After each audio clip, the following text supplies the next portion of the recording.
guys! Welcome to my channel. Ayan, nagluluto tayo ulit ng ulam. At here, naprito ko na rin yung aking dapat iprito. Lagyan ko na rin siya ng mantika. Ayan. Kasi,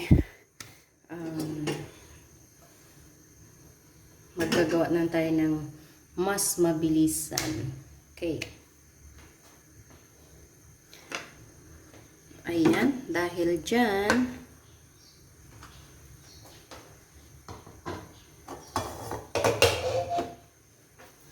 thank you for watching my video, guys.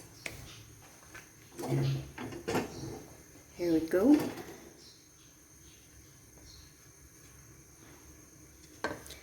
So, lalagyan natin ng sibuyas, luya, at saka sili. So, lagyan natin muna ng luya.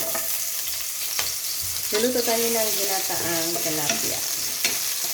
So, again, it's simply cook in my own version. Ayan.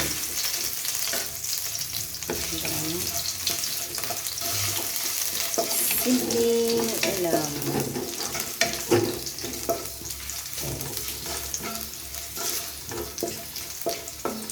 At, of course,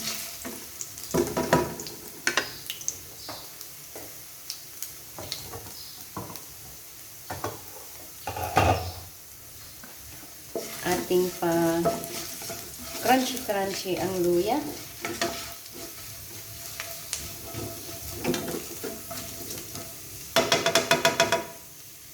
Yan. Okay. So, susunod natin ng sibuyas. Yan.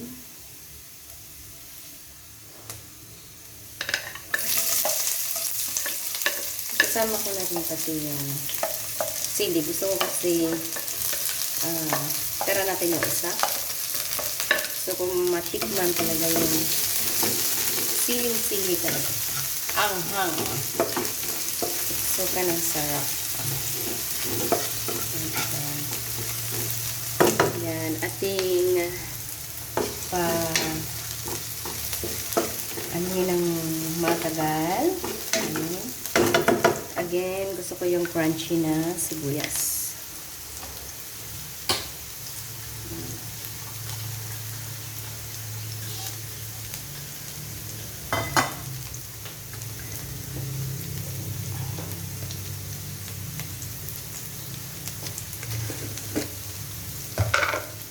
Lapit na yan. Yan.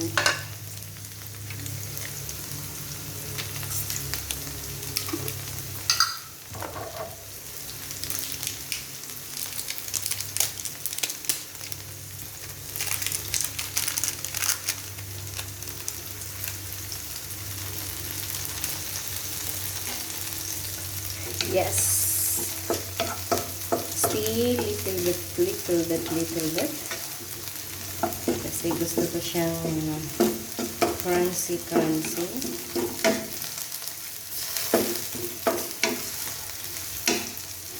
Diba? At syempre, ilalagay natin yung gata. Yan. Lagay natin yung gata.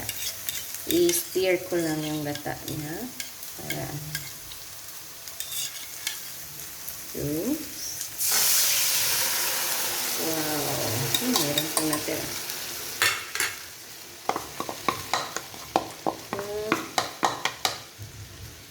Amazing. Yan. Kailangan.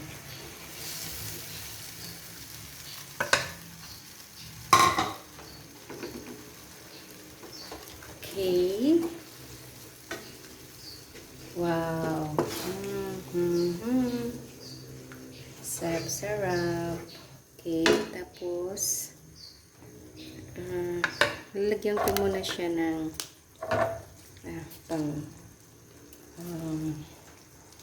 asin. Tapos, black pepper. and magic syrup. Okay. So, okay. Pero dahil malapot siya, gusto ko munang konti kasi mahilig ako sa sabaw. Yan. Gusto ko siyang dagdagan ng sabaw. Then, ilagay ko na yung sili.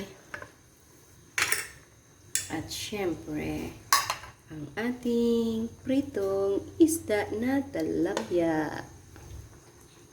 Yan. Okay. Yan. Yan. Sa sobrang sarap. Ayan. Lagay ko sa okay. O, diba?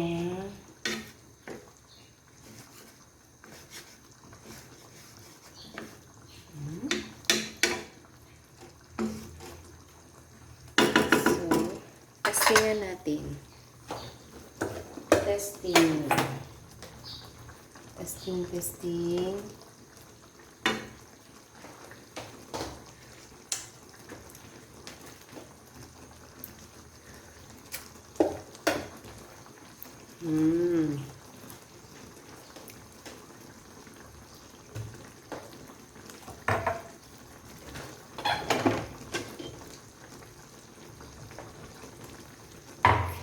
Okay. Sunod, ilalagay natin na ang sitaw. Diba? Pero cook na siya, guys. Cook. Yan. Kasi gusto ko lutong-luto ang sitaw. So, ginawa ko, iluto ko na muna siya. Parang konti ang sabaw. I like more sauce.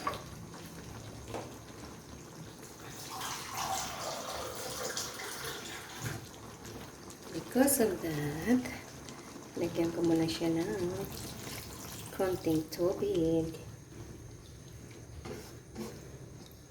Kasi gusto ko siya yung masabaw. Diba? Takpan natin ng ilang minuto. Diba?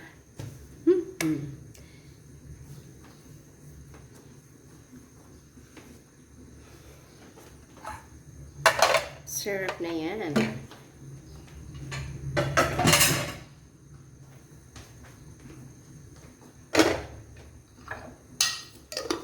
Here we go. Pagkakulo niyan ay atin nang i-uncover para tikman natin ang lasa. Swak ba sa syrup. Hindi ko na siya lalagyan ng patis, guys, kasi swak na siya sa magic syrup. So, tingnan natin. Charan! Kulo na siya. Oh, diba?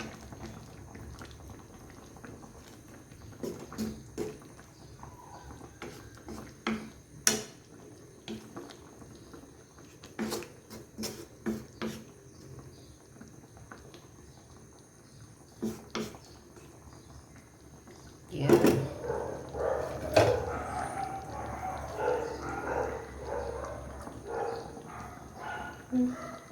Testingan natin.